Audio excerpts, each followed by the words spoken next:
আপনি কি জানেন এমন এক ধরনের টাকা আছে যেটা আপনার হাতে ধরা যায় না? কোনো দেশের কেন্দ্রীয় ব্যাংক সরাসরি নিয়ন্ত্রণ করে না, কিন্তু পৃথিবীর মানুষ এটি কেনাবেচা করে। হ্যাঁ, আমি বলছি ক্রিপ্টোকারেন্সি বা ক্রিপ্টো নিয়ে, বিটকয়েন।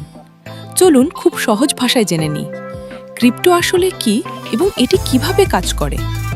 ক্রিপ্টো কি? ক্রিপ্টোকারেন্সি হলো এক ধরনের ডিজিটাল সম্পদ বা ডিজিটাল মুদ্রা, যা ইন্টারনেটের মাধ্যমে লেনদেন করা যায়। এর সবচেয়ে পরিচিত উদাহরণ হলো বিটকয়েন। এছাড়াও ইথারিয়াম, সোলানা, বিএনবি এর মতো অনেক ক্রিপ্টো রয়েছে। ব্লকচেন কি? ক্রিপ্টো বুঝতে হলে ব্লকচেন সম্পর্কে ধারণা থাকা দরকার। সহজভাবে বললে, ব্লকচেন হলো এমন একটি ডিজিটাল রেকর্ড সিস্টেম যেখানে লেনদেনের তথ্য সংরক্ষিত থাকে এবং নেটওয়ার্কের মাধ্যমে তা যাচাই করা হয়। ক্রিপ্টো দিয়ে কি করা যায়?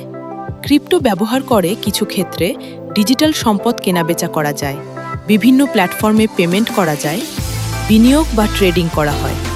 তবে ক্রিপ্টো এর দাম অনেক দ্রুত বাড়তেও পারে, আবার কমতেও পারে, তাই এখানে ঝুঁকিও অনেক বেশি। গুরুত্বপূর্ণ সতর্কতা: ক্রিপ্টো মানে দ্রুত টাকা আয়, এমন ধারণা একদম ঠিক নয়। অনেক ভুয়া ক্রিপ্টো প্রজেক্ট, স্ক্যাম এবং প্রতারণাও রয়েছে। তাই টাকা বিনিয়োগের আগে নিজে ভালোভাবে গবেষণা করা এবং ঝুঁকি বোঝা খুব গুরুত্বপূর্ণ। তাহলে এখন বলুন, আপনি কি ক্রিপ্টো সম্পর্কে আরও বিস্তারিত জানতে চান?